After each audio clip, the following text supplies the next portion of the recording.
از یک مهمان عزیز و بزرگوار از شهر نیکان، نیک شهر، جناب آقای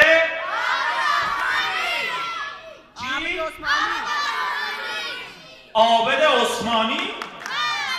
بله، جناب آقای عابد عثمانی به رسم مهمان نوازی.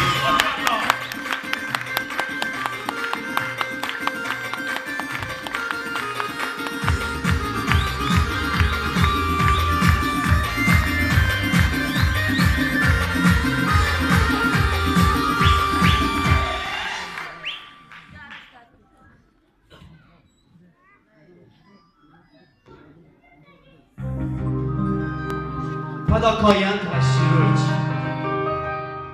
padakayant va shiruj, galgayant mi baluj. Padakayant va shiruj, padakayant mi baluj.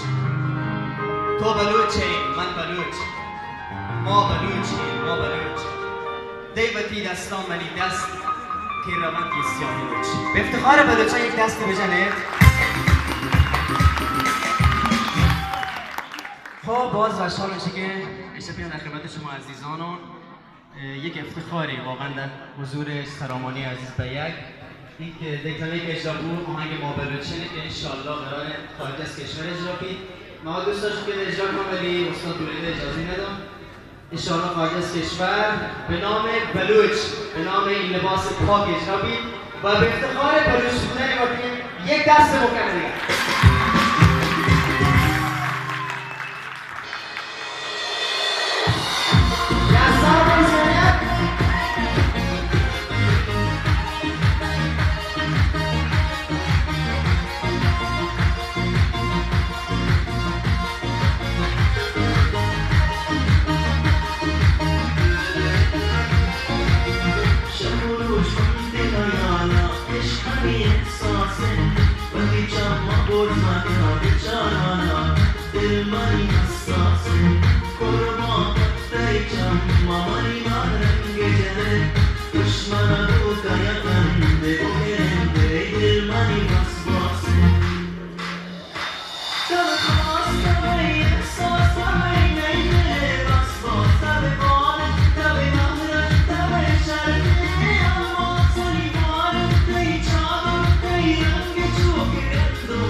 باز اعتباران به فقرات یک اسم کنید.